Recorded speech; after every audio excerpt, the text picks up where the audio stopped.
sur la 90 MHz avec l'homme de Dieu, Dr Kitenge Penuel. Chaque samedi, de 10h à 10h45, Dr Kitenge Penuel.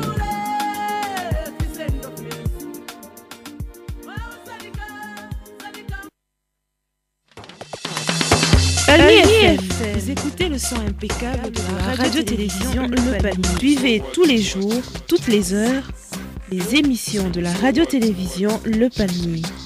Un réel plaisir, une douce balade, une évasion éternelle, c'est sur Palmier FM.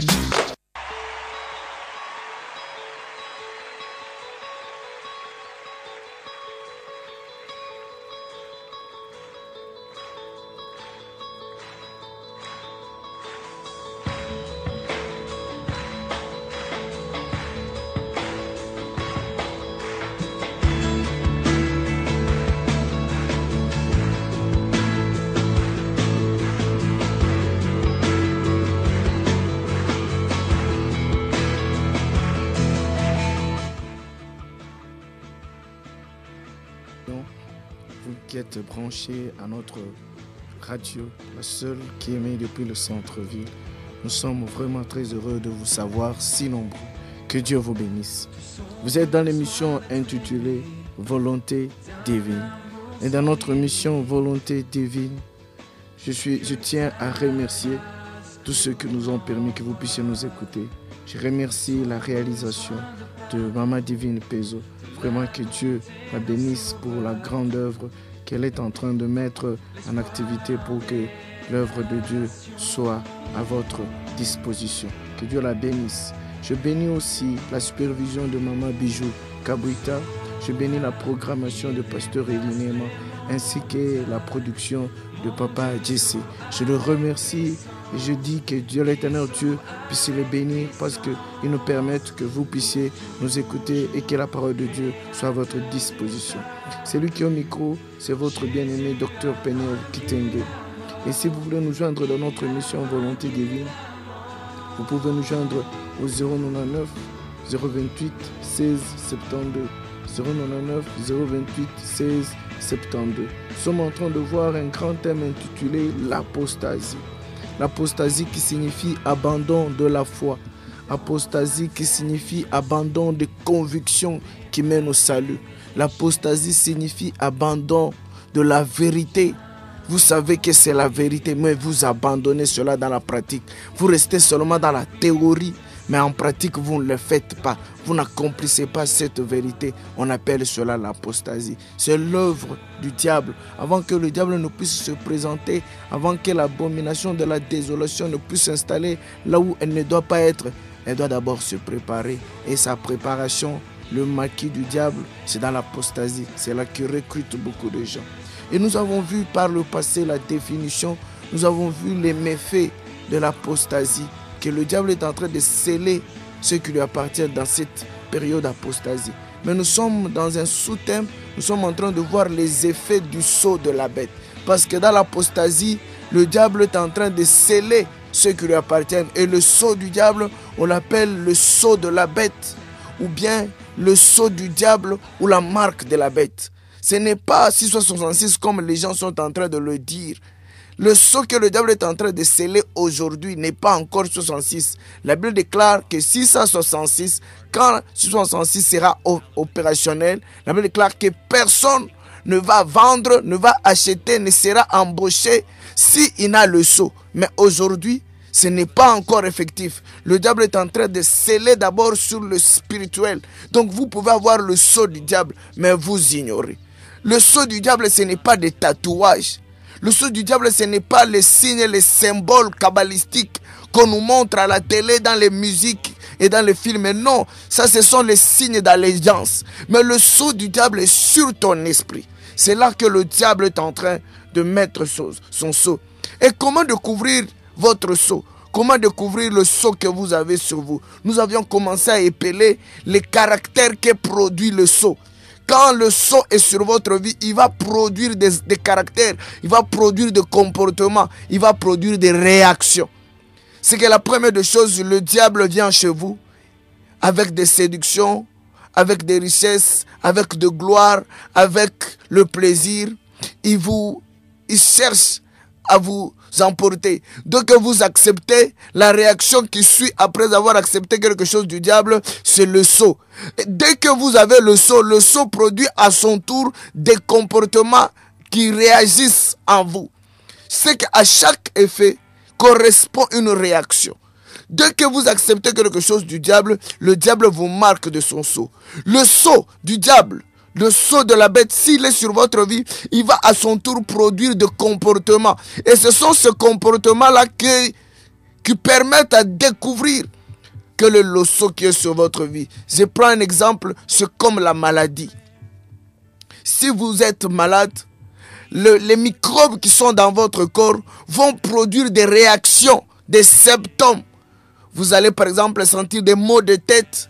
Vous allez par exemple sentir des maux de ventre. Vous allez par exemple sentir des vertiges. Et quand vous irez chez le médecin va regarder les symptômes et il va dire il a telle maladie. Il faut lui donner tel médicament. La même chose, quand le sceau est sur votre vie, parce que c'est spirituellement qu'on en juge, le sceau produit des comportements. Le sceau produit des convictions, des manières, des façons d'agir et des façons de voir. Et c'est par ça que nous découvrons le sceau. C'est pourquoi Jésus dit, vous le reconnaîtrez par leurs fruits. On reconnaît l'arbre par son fruit. On reconnaît la racine de l'arbre par son fruit. On reconnaît la sémence de l'arbre par son fruit. On reconnaît en réalité dans l'homme, c'est l'esprit. L'esprit qui est en vous va produire des comportements. Le sceau qui est dans votre vie va produire des comportements. Et ce sont ces comportements que nous sommes en train de voir pour découvrir quel est le sceau qui est dans votre vie. Si vous avez le sceau de la bête, je me répéter, si vous avez le sceau du diable sur votre vie, cela ne sera pas marqué sur votre visage. Cela ne sera pas marqué sur votre main. Cela ne sera pas tatoué comme on le voit. Ce n'est pas parce que vous faites des signes d'allégeance, non. Mais votre comportement va permettre de découvrir quel est le sceau qui est dans votre vie.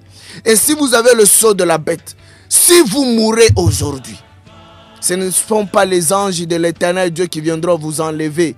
Même si on va faire un culte pour vous. Mais ce sont les démons qui vont vous emporter et vont vous amener dans le lieu qu'on appelle séjour de mort. Rappelez-vous de l'histoire de cet homme qui était riche à côté de Lazare. Quand il est mort, il n'était pas encore en enfer. Il était dans le séjour de mort. Mais il avait déjà des douleurs atroces. Les démons prenaient revanche sur sa vie. Vous allez oublier toute la gloire et le plaisir. Vous allez oublier les véhicules. Tout ce que vous avez eu, des maisons que vous avez eu par vol, par tricherie, par corruption. Vous allez oublier tout ça. Parce que vous allez payer avant le jugement. Avant que vous ne soyez jetés dans le tank de feu éternel. Déjà dans le lieu de séjour de mort, vous allez pleurer. Mais celui qui meurt avec le sceau de Dieu, il est enlevé. Il va dans les lieux qu'on appelle félicité, dans le repos. Il commence à attendre l'avènement de Jésus-Christ. Si vous avez le sceau de la bête, au moment où nous sommes en train de parler, votre entourage spirituel change. Le sceau dégage comme une odeur spirituelle. C'est pourquoi on parle de l'odeur de la mort dans le livre de Romains. Le sceau là dégage une odeur qu'on appelle l'odeur de la mort. Et l'odeur de la mort, c'est comme à la poubelle. La poubelle, l'odeur qu'il dégage, la poubelle attire des mouches. L'odeur que vous allez dégager, l'odeur de la mort, va commencer à attirer des esprits impurs. C'est pourquoi on les appelle des esprits impurs. Parce qu'ils vont là où il y a de l'impureté. L'odeur que vous allez dégager va commencer à attirer de l'impureté. C'est pourquoi vous allez vous rendre compte que dans votre vie, ceux qui sont autour de vous, si vous avez le sceau de la bête, ceux qui sont autour de vous, ce sont des gens de mauvaise vie. Vous allez attirer des personnes de mauvaise vie. Vous allez attirer des escrocs, des personnes qui ne sont pas dignes de confiance. Vous allez vous poser des questions, mais pourquoi ça n'arrive qu'à moi? Oui, parce que vous êtes en train de les attirer. Votre odeur les attire. Alors, il faut arranger son comportement. Il faut arranger sa maison pour ne pas dégager cette odeur nauséabonde. Si vous gardez le comportement impur, parce que le sceau va produire de l'impureté, L'impureté va produire une odeur nauséabonde qui va attirer. C'est pourquoi la Bible déclare quand les démons sortent dans le livre de Luc, ils vont chercher des démons 7 fois plus méchants qu'eux. Quand ils vont revenir, la situation sera pire. C'est pourquoi les gens vont de pire en pire. Le sceau de la bête. Nous avons commencé à voir les comportements que le sceau de la bête produit dans la vie des gens. C'est pourquoi au moment où nous sommes en train de parler, vous allez commencer à examiner votre vie. La première des choses que nous avons dit, celui qui a le sceau de la bête, la réaction du sceau, la première des choses, c'est rendre confuse, rendre douteux, voir les choses de Dieu comme une folie. Il va commencer à douter de la véracité de la parole de Dieu. Ça sera une folie pour lui. Il ne va pas comprendre. Il va créer l'incrédulité. C'est ça le sceau. Le sceau de la bête va commencer à créer le coquillage pour se sécuriser. La première des choses. La deuxième des choses, nous avons dit le sceau de la bête. Non seulement il va créer le coquillage de l'incrédulité, voir les choses de Dieu comme une folie. La deuxième des choses, il ne va pas amener la personne à expérimenter la vérité. Il ne va pas permettre à la personne à vivre la parole de Dieu, à expérimenter, à vivre cela dans son comportement, à extérioriser cette vérité, à connaître Dieu. La Bible déclare, vous connaîtrez la vérité et la vérité vous affranchira. Et donc le sceau de la bête, dès qu'il est sur votre vie, va produire un comportement de manière à ce que vous puissiez résister à la vérité. Vous puissiez vous éloigner de la vérité. Vous ne puissiez pas expérimenter la vérité. C'est pourquoi Paul dit dans le livre de Romains, je sais la vérité, mais je suis incapable de le faire. Je sais le bien, mais je suis incapable de le faire. Quand j'entends la parole de Dieu, mon cœur est tout joyeux. Mais quand je rentre à moi-même, je trouve dans mes membres une autre loi qui refuse que je puisse accomplir ce que j'ai entendu avec allégresse. Combien de gens écoutent la parole de Dieu? Combien de gens aujourd'hui sont à l'écoute de la parole de Dieu? Combien de gens ont de Bible aujourd'hui? Mais tous ne mettent pas cela en pratique. Ils ont le vouloir, mais ils n'ont pas le pouvoir. Pourquoi? Parce que le sceau va créer ce comportement. C'est pourquoi Pierre est en train de dire, ce qui triomphe de votre vie va vous dominer. Si vous avez accepté quelque chose du diable, vous l'avez accepté dans votre maison, il vous a séduit. Il est venu avec la richesse, il est venu avec la gloire, il est venu avec l'argent, il est venu avec les désirs. Dès que vous avez pris son cadeau, vous l'avez consommé, c'est fini. Vous l'avez logé dans votre vie. Et comme le diable c'est un mauvais locataire, il va dominer sur son bailleur que vous êtes. Et parce qu'il va dominer sur vous, il va vous empêcher à faire ce que vous saviez que c'est bien. L'installation de l'apostasie commence à s'y placer. Combien de gens savent la vérité mais ne la mettent pas en pratique? Les gens qui volent, les gens qui trichent, les gens qui demandent de l'argent pour engager les autres, les gens qui cherchent le tribalisme pour engager les autres, les gens qui font des sociaux quoi que ce soit. Ce sont les gens qui fréquentent l'église. Ce sont les gens qui sont en contact de la vérité. Vous allez trouver la Bible chez lui à la maison, mais n'applique pas cela. Pourquoi? Le sceau crée un comportement défensif par rapport à la vérité. C'est la deuxième des choses. La troisième des choses où nous avons dit, c'est spirituellement qu'on en juge. Vous savez, tout ce que nous sommes en train de faire sur cette terre a un langage sur le plan spirituel. Le diable va créer un comportement de manière à ce que vous ne puissiez pas comprendre le langage codifié de Dieu. Il va amener tout sur le plan matériel. C'est pourquoi, quand le diable demandait à Jésus, si tu es fils de Dieu, change ce pierre en pain. Pourquoi Jésus a refusé? Est-ce que Jésus était-il incapable de changer cela? Non, Jésus n'était pas incapable de changer des pierres en pain. Mais pourquoi Jésus a refusé? Parce que ça avait un langage spirituel de soumission, de recevoir de l'ordre. Tu reçois l'ordre de qui? Spirituellement qu'on en juge. Quand le diable a demandé à Jésus de l'adorer, il n'a pas dit à Jésus de prononcer des belles phrases devant le diable. Il n'a pas demandé des compliments devant Jésus. Le diable a demandé seulement un geste. Que Jésus puisse s'agenouiller devant lui. Seulement un geste matériel, mais qui avait un impact sur le plan spirituel. Qui avait de l'impact sur le plan spirituel. Regardez la mort de Jésus à la croix. Combien de gens ont été tués à la croix? Combien? Jésus n'est pas le premier, non plus n'est pas le dernier. Il y a eu plusieurs personnes qui ont été crucifiées à la croix. Même le jour de Jésus, il y avait 2 bandits à la croix. Mais la mort de Jésus, qui est physique, qui est matérielle, avait un langage sur le plan spirituel. Seule la mort de Jésus, cette mort qui est matérielle, avait un langage de nous délivrer de l'emprise du diable. Ce que vous faites sur le plan matériel a un langage spirituel. Vous pouvez accueillir le diable sur le plan spirituel par un acte matériel que vous venez d'accomplir. Des cérémonies, des gestes, le langage, les manœuvres que vous faites peuvent inviter le diable dans votre vie, ou tout comme peuvent inviter Jésus dans votre vie. C'est à vous d'examiner. C'est pourquoi la Bible déclare ceci. Ne vous conformez pas au siècle présent, mais soyez renouvelés que votre intelligence soit renouvelée pour que vous puissiez comprendre ce qui est agréable et ce qui est bon pour Dieu. Ce sont les 3 premiers signes que nous avons épelés. Aujourd'hui, nous sommes en train de parler du blasphème. 4e réaction.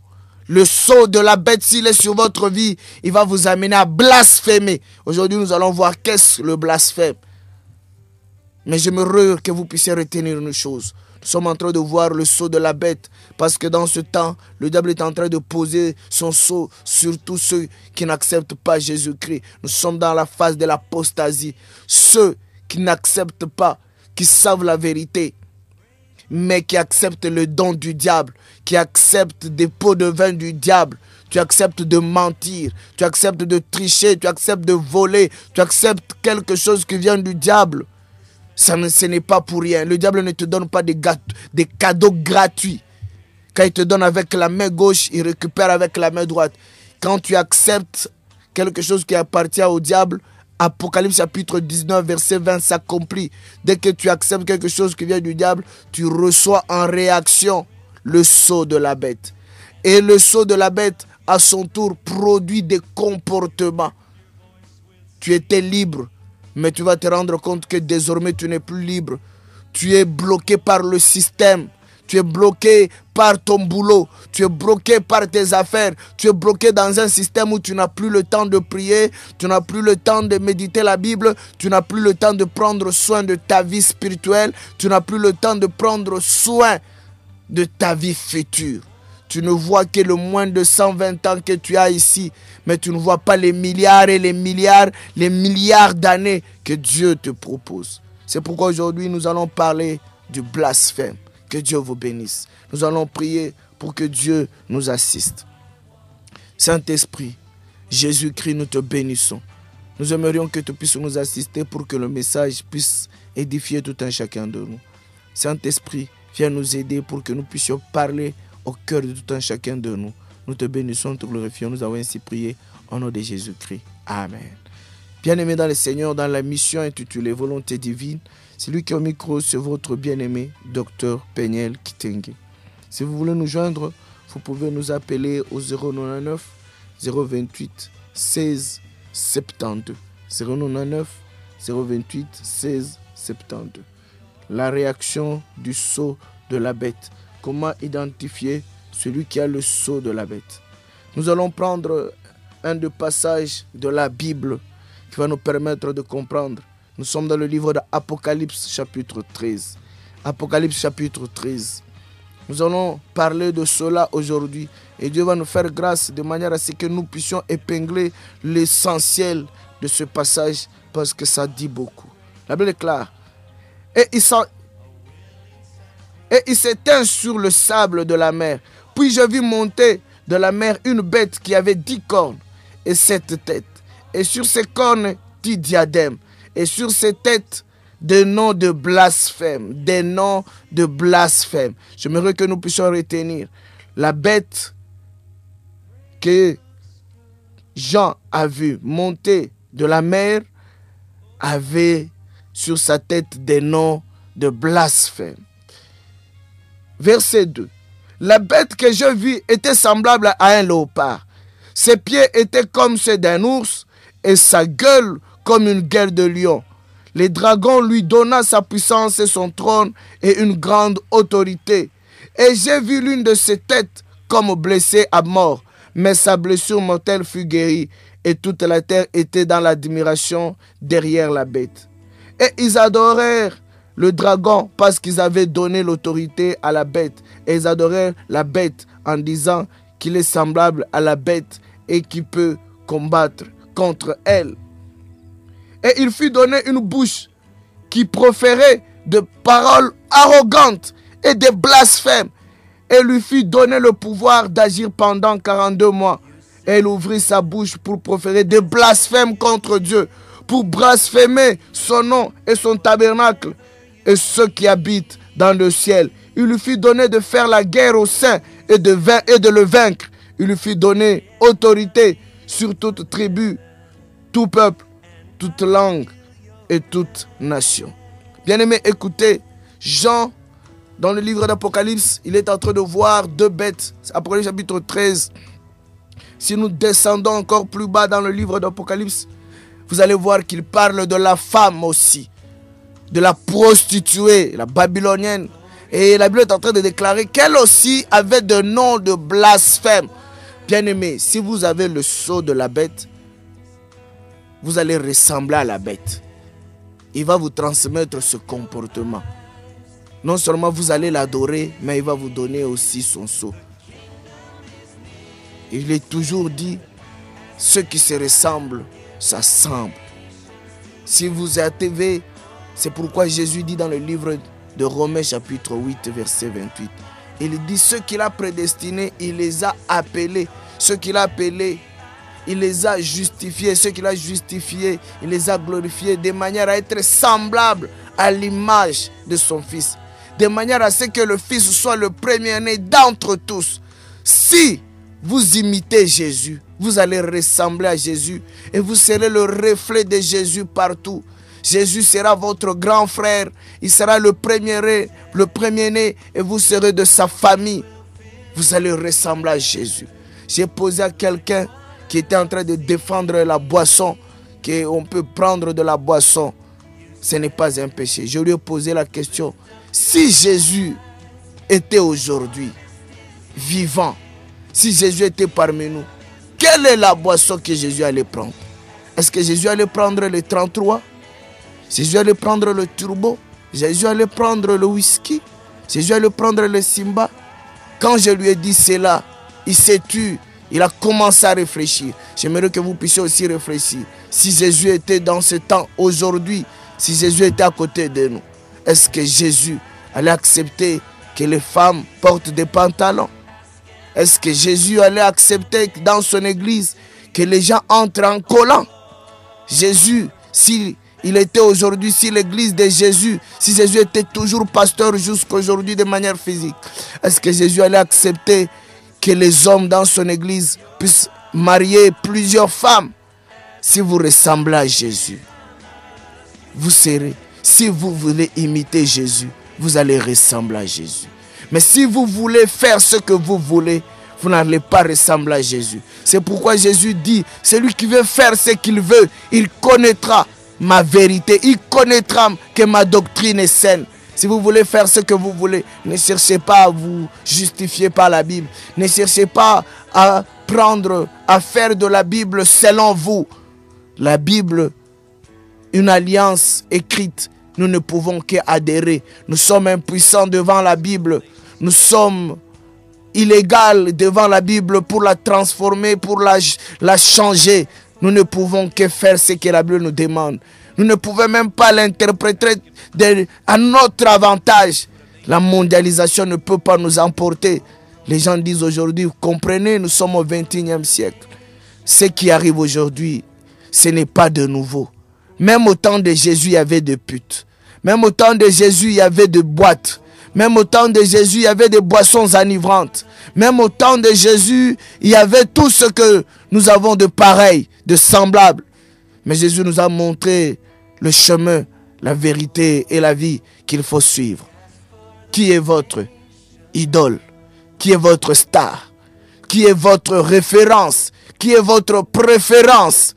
Un jour dans l'évangélisation, On a posé la question à quelqu'un alors qu'on était en train d'évangéliser. Dieu soit loué, aujourd'hui, il a déjà cru, il a compris qu'il avait commis une erreur qui lui a été pardonnable ce jour-là par Jésus-Christ.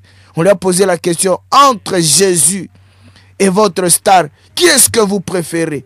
Cet homme a dit, vous savez, Jésus, il est puissant d'un point. Jésus c'est un chrétien, c'est vrai, Jésus c'est un Dieu, mais Jésus ne sait pas rapper. C'est pourquoi moi j'aime tel rappeur. On lui a dit, c'est que tu préfères un rappeur par rapport à Jésus. Il préfère imiter une star à la télé par rapport à Jésus. La Bible est en train de nous dire, nous sommes dans notre livre d'Apocalypse. La Bible déclare, Jean, dans le livre d'Apocalypse chapitre 13, il voit 2 bêtes se lever. Notre premier bête s'élève de la mer, tel que Paul, tel que Pierre, permettez, tel que Jean est en train de le dire, la première bête sortie de la mer. Il dit, elle ressemblait la bête au léopard. Bien-aimé dans le Seigneur, on est en train de parler de la bête ici. Et quand on parle de la bête, on parle d'un esprit. Ici, on parle d'un esprit qui va gérer le monde. Il y a 2 esprits qui vont gérer le monde. Et ce sont les bêtes qu'on est en train de parler ici dans le livre d'Apocalypse. On parle d'un esprit qui va prendre la politique et l'amener dans une dimension où la politique va donner le mode de vie des gens. La deuxième des choses, on est en train de montrer, c'est la force qui va revenir de la religion. Il y a une différence entre religion et être chrétien. Vous pouvez être fanatique d'une religion. Vous pouvez être fanatique de votre église. Vous pouvez être fanatique d'une église, d'un culte. Mais c'est différent d'être chrétien. Aujourd'hui, on entend à la télé, on dit, moi je suis chrétien catholique. L'autre dit, non, moi je suis chrétien orthodoxe. L'autre dit, je suis chrétien des tabernacles. L'autre dit, je suis chrétien des pentecôtistes. L'autre là dit, je suis chrétien des témoins de Jéhovah. L'autre dit que je suis chrétien, je ne sais pas, des protestants ou des... On n'est pas chrétien des. Ça, c'est un mensonge. Si on est chrétien, on est chrétien. On n'est pas chrétien par rapport à une église. On n'est pas chrétien par rapport à une doctrine. On est chrétien par rapport à la parole de vérité. Et si tous nous appliquions la vérité, on devait normalement ressembler à Jésus-Christ. On n'allait pas avoir de problème. C'est parce que les hommes, ils sont entrés. Et donc, la religion va se soulever. Il y aura abandon de la foi. Les églises vont chercher à être un. Les églises plutôt vont chercher à être une. Les églises vont chercher à s'associer. Ils vont se dire, même si nous avons plusieurs intermédiaires, mais il n'y a qu'un seul Dieu. Même si nous avons plusieurs passages, mais il n'y a qu'un seul Dieu dont nous pouvons nous associer. La religion va se soulever. Et donc les 2 pouvoirs vont se soulever. Mon problème ici, c'est le blasphème. La bête a de blasphème. Dans son corps, sous son corps, et lui a été donné la bouche de blasphémer. Même ceux qui adorent la bête vont blasphémer. Et donc, notre 4e comportement pour découvrir celui qui a le sceau de la bête, on le découvre par le blasphème. Blasphémer signifie faire des choses ou dire des choses injustes, déplacées, qui outragent la divinité de Dieu. C'est ça, blasphémer. Blasphémer, ça signifie tenir des propos ou agir de manière injuste, de manière déplacée, de manière à outrager la volonté, de manière à outrager la divinité de Dieu. On considère le blasphème comme l'insulte.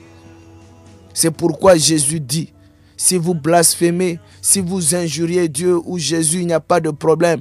Mais si vous blasphémez contre le Saint-Esprit, si vous blasphémez contre le Saint-Esprit, si vous trahissez le Saint-Esprit, c'est un péché impardonnable. Et aujourd'hui, nous voyons plusieurs personnes en train de blasphémer dans l'église, en train de commettre des actes injustes, en train de tenir des propos injustes, en train de se déplacer, de déplacer le langage. On voit des musiciens, par exemple. Ils entrent dans le studio, ils répètent la langue. Ils répètent la langue. langue parlée, le don de langue, c'est du blasphème. Si vous avez déjà commis un tel acte, confessez. Vous êtes au micro, dans l'église, modérateur ou je ne sais pas, prédicateur, vous parlez en langue. Vous ne savez même pas ce que vous êtes en train de dire, parce que vous imitez quelqu'un. Même dans les cantiques, on voit des gens aujourd'hui en train de parler en langue. Si on regarde bien, la personne était en train de répéter la langue. Est-ce que la langue, on peut la répéter? On peut répéter la langue. Les gens aujourd'hui sont en train de parler en langue, pas parce que le Saint-Esprit leur a donné le parler en langue, mais parce qu'ils imitent le parler en langue. Le parler en langue, on ne peut pas l'imiter. Le parler en langue, ce n'est pas un luxe. À l'église, devant les gens, vous êtes en train de parler en langue, il n'y a pas de message. Paul dit ceci. Il est préférable à quelqu'un de dire 5 mots en langue, mais de donner le message même de 100 personnes, que de parler en langue 3 heures du temps, 2 heures, 30 minutes, mais sans message. Quand vous voulez donner un message, c'est un message qui est ambigu. Non, Dieu est avec nous. Dieu a dit, il va vous bénir. Vous êtes en train de blasphémer. Vous blasphémez. Vous êtes en train de tenir des propos injustes. Ce n'est pas des propos que Dieu vous a donnés. Se parler en langue, ce n'est pas Dieu qui vous a donné. Arrêtez. Vous êtes en train de blasphémer. Le diable, quand il scelle quelqu'un de son sceau, le sceau produit le fruit de blasphème. C'est pourquoi le diable, montré par les bêtes, la Bible déclare qu'il avait le nom de blasphème sur son corps, sur ses diadèmes, sur ses cornes, sur sa vie. Il avait le nom de blasphème. Il avait même une bouche pour blasphémer, tenir des propos injustes. Blasphémer signifie parole ou discours qui outrage la divinité, qui outrage la religion, ou ce qui est considéré comme respectable ou sacré. Le blasphème. Combien de gens aujourd'hui sont en train de blasphémer sans le savoir? Ils sont en train de commettre des sacrilèges. Ils sont en train d'injurier Dieu sans le savoir. Ils sont en train de commettre des imprécations, de l'impiété. Ils sont en train de faire des agnotismes, de l'incroyance, du paganisme, de la profanation. Ils sont en train de commettre les exarchas. Vous êtes en train d'outrager. C'est irrespectueux ce que vous êtes en train de faire. Vous êtes en train de violer la parole de Dieu. Ce sont les synonymes de blasphème. Quand vous avez le sceau sur votre vie, c'est du blasphème. Regardez aujourd'hui dans l'église. Il y a des gens qui entrent à l'église nus. À l'église nus. Les sous-vêtements de tout le jour, ce sont des habits qu'on ne peut pas voir. Mais aujourd'hui, les gens se présentent à l'église en sous-vêtements, en collant. En collant. Le collant, ce sont des sous-vêtements. Le blasphème. La Bible déclare, lorsque vous verrez la désolation de l'abomination s'installer là où elle ne doit pas être, que celui qui lit fasse attention. Et aujourd'hui, nous sommes en train de voir, avant que Jérusalem ne puisse se manifester, nous sommes en train de voir aujourd'hui que la désolation de l'abomination est en train de s'installer petit à petit dans l'église. C'est pourquoi l'église va jouer un grand rôle dans le détournement des gens. C'est pourquoi il est considéré, la religion est considérée comme une bête qui va se lever de ce monde pour détourner les gens. Les gens vont parler de la part de Dieu alors que ce n'est pas Dieu qui les a envoyés. Aujourd'hui, tout le monde est presque prophète. Aujourd'hui, tous les rêves sont presque les rêves qui viennent de Dieu. Quand quelqu'un rêve, ce n'est que Dieu qui lui a dit. Le blasphème.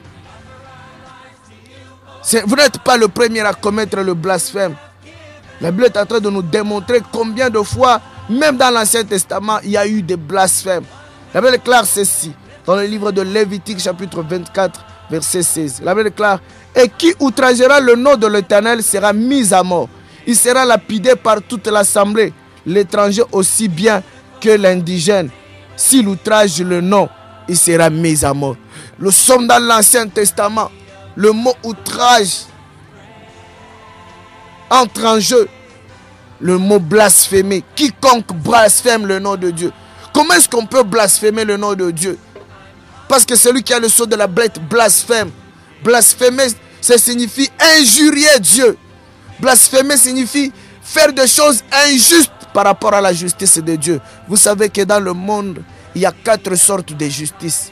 Il y a la justice de Dieu, il y a la justice individuelle, il y a la justice communautaire, il y a la justice universelle. La justice universelle, c'est cette justice que Dieu, avec laquelle Dieu s'est organisé pour installer tout ce que nous voyons dans le monde.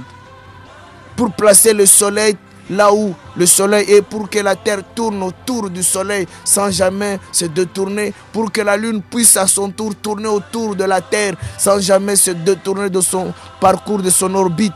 Cette façon de placer les choses dans les limites, on appelle cela justice. Dieu a organisé les choses avec justice. Même les bêtes sont organisées. Dieu les a placées dans la justice.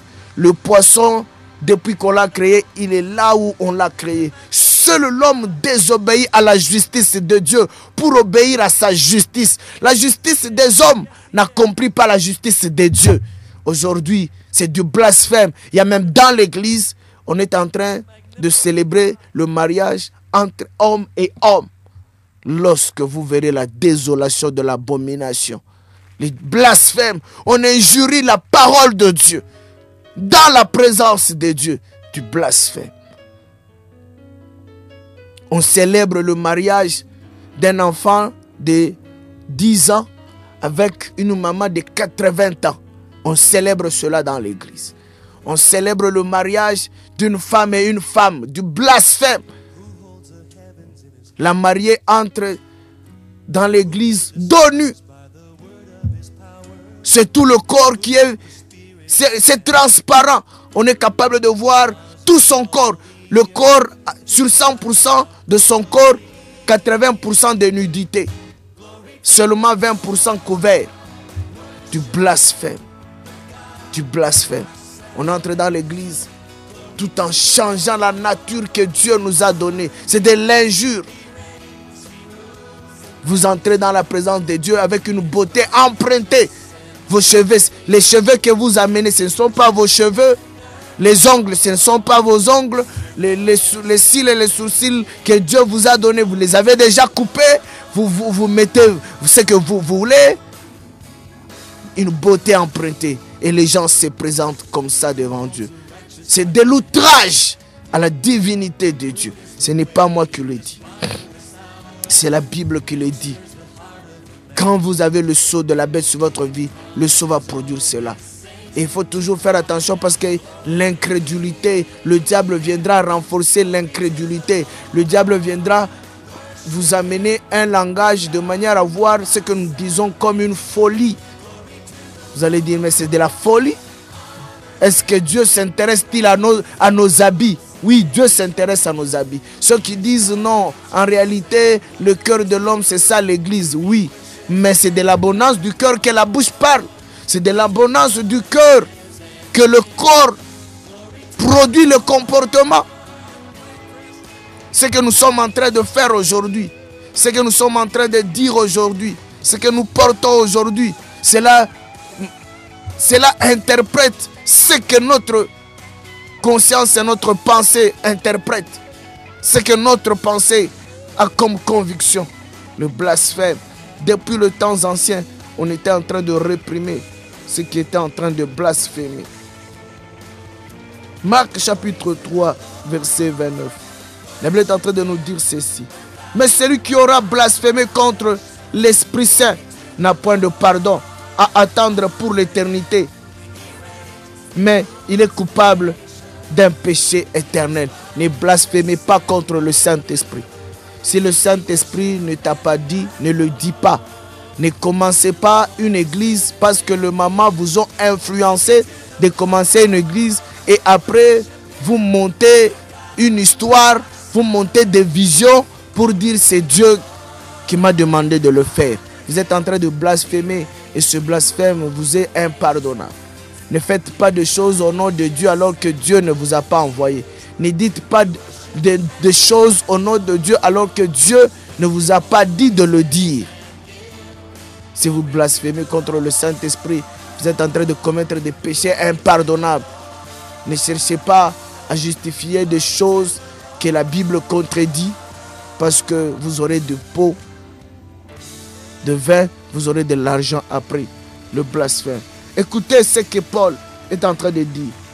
Actes des Apôtres chapitre 26 verset 11. Et dans toutes les synagogues, se visant souvent contre eux, je les forçais de blasphémer. Dans ma fureur envers eux, je les ai même poursuivis jusque dans les villes étrangères. Écoutez ce que Paul dit. Quand Paul a commencé l'œuvre, il était en train de pousser le peuple de Dieu à blasphémer. Blasphémer signifie quoi? Tenir des propos injustes. Dire des choses qui ne sont pas vraies. Nier Dieu. Nier la résurrection de Jésus. Nier la puissance de la croix. Nier la vérité. Ne pas faire ce que la vérité vous demande de le faire. C'est ce que Paul était en train de faire. Écoutez, un jour, Paul a même livré certaines personnes à Satan à cause des blasphèmes qu'ils ont commis. 1 Timothée chapitre 1 verset 20. Vous qui dites ne jugez pas. Paul nous demande de juger. 1 Corinthiens chapitre 6. Paul dit, si nous sommes capables de juger les anges, serons-nous incapables de juger des affaires actuelles, des affaires présentes, des affaires de ce moment, de ce siècle? Paul dit, ce que j'ai contre vous, c'est que quand il y a un problème entre vous dans l'église, vous appelez quelqu'un du dehors pour qu'il puisse venir trancher. C'est ce que Paul dit. Ça, la Bible n'est pas d'accord. La Bible déclare, ne jugez point. Ce n'est pas par rapport aux gens qui fréquentent votre église. Ce n'est pas par rapport aux anciens, aux serviteurs de Dieu qui se cachent derrière les péchés. Non, c'est par rapport à ceux qui ne sont pas de notre confession. Oui, nous ne pouvons pas juger quelqu'un qui n'est pas de notre confession. Vous ne pouvez pas juger quelqu'un qui n'est pas de votre religion, qui n'est pas de votre culte. C'est comme dans un pays. On ne peut pas juger quelqu'un qui est dans son pays. Et dans son pays, l'avortement est autorisé. Vous n'allez pas partir dans son pays dire non. Chez nous ici, l'avortement est interdit. Mais chez vous, l'avortement... Toi, tu viens de commettre l'avortement. Non. La Bible déclare, ne jugez pas par apparence. Vous n'allez pas juger quelqu'un qui passe en route parce que la personne est mal habillée. Vous dites, elle n'est pas chrétienne. Oh, non, la Bible nous interdit. Ne jugez pas par rapport à ça. Mais il faut juger les gens de l'intérieur. Que Dieu vous bénisse, bien-aimés. Retenons une chose. Nous sommes en train de parler de l'outrage. Et l'outrage signifie des actes injustes par rapport à la justice de Dieu. Tout ce que nous sommes en train de faire, dans tout ce que nous sommes en train de faire, dès notre coiffure, notre habillement, notre langage, nos gestes, tout ce que nous sommes en train de faire qui est contre la façon dont Dieu a créé les choses. La Bible considère cela comme du blasphème. C'est pourquoi, bien-aimés dans le Seigneur, faites attention. Ne faites pas des choses qui sont contraires à la nature de la façon que Dieu a créé les choses. Si vous le faites, vous blasphémez, vous injuriez la justice de Dieu. Dieu sait pourquoi il vous a donné les cils et les sourcils. Dieu sait pourquoi il a dit que la femme doit s'habiller de manière avec pudeur, avec modestie, de manière à cacher son corps. Dieu sait pourquoi il a demandé à la femme de cacher son corps. C'est dans la Bible. Si vous ne le faites pas, vous êtes contre ces choses. C'est un acte qui démontre que vous avez le sceau de la bête, parce que ça a un langage spirituel. Que Dieu bénisse tous ceux qui sont en train de nous suivre. Bien-aimés, si vous voulez nous joindre, vous pouvez nous appeler au 099 028 16 72. 099 028 16 72. C'est votre bien-aimé Dr Peniel Kitengi. Vous étiez dans l'émission intitulée Volonté divine et nous avions parlé de l'apostasie dans son sous-point, les caractères du sceau de la bête. Comment est-ce que quelqu'un peut découvrir qu'il a le sceau de la bête sur sa vie? Nous avons parlé par le passé que celui qui a le sceau de la bête, c'est quelqu'un qui ne comprend pas les choses spirituelles parce que c'est une folie pour lui. Nous avons parlé que celui qui a le sceau de la bête, il ne peut pas expérimenter la vérité, car il est difficile d'expérimenter la vérité.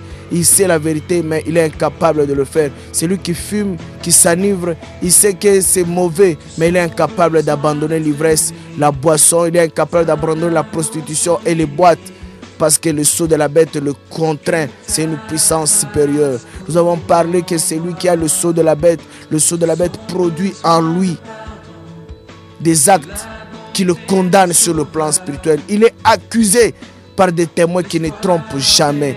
Et aujourd'hui, nous parlons de blasphème. Celui qui a le sceau de la bête va produire des choses qui sont contraires à la nature et à la justice de Dieu. La Bible déclare ceci: cherchez premièrement le royaume et la justice de Dieu. Cherchez la justice de Dieu. Or, la justice de Dieu n'est pas pareille à la justice des hommes.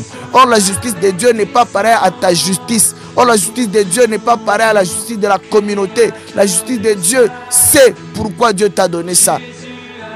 Respecte cela et que reçois le sceau de Jésus-Christ. Que le Saint-Esprit puisse t'enseigner, te convaincre au-delà de tout ce que nous avons dit. J'aimerais remercier ceux qui m'ont permis que l'émission puisse se dérouler aujourd'hui. Vraiment, je suis de cœur avec eux et j'ai prié chaque jour que Dieu continue à les bénir pour que nous puissions aussi continuer à parler. Je remercie Maman Divine Peso qui nous a réalisé aujourd'hui avec bon cœur. Nous disons que Dieu puisse la bénir. Nous remercions la supervision de Maman Bijou Kabita, la programmation de Pasteur Eli Nema, la production de Papa Jesse. Que Dieu vous bénisse, vous qui avez écouté. Ne restez plus, ne vous conformez plus au siècle présent. La mondialisation a deux autorités, la politique et la religion. Ce sont les deux autorités qui influencent la mondialisation. Et la mondialisation n'accomplit pas la volonté de Dieu. Dieu ne modernise pas la Bible. La Bible reste ce qu'elle est et elle a raison que Dieu ne peut pas nous dire. Dieu n'a pas droit et n'a pas devoir de se justifier devant nous pourquoi il a dit cela dans la Bible. Mais Dieu ça attend de nous une obéissance, même une obéissance aveugle jusqu'à la mort pour qu'il puisse lui nous justifier. Nous allons terminer par la prière. Seigneur Jésus-Christ, nous te bénissons. Seigneur, dans ce dernier temps, ouvre-nous les yeux et l'esprit pour comprendre. La Bible déclare: n'ajoutez pas foi tout esprit, mais comprenez. Seigneur, donne la capacité de comprendre, d'éprouver, d'examiner et de savoir quelle est la vérité. Ne nous laisse pas emporter vers le ténèbre, mais que la lumière règne. Nous sommes en train de chasser les ténèbres par la lumière. Gloire, louange puisse revenir. Nous avons ainsi prié au nom de Jésus-Christ. Amen.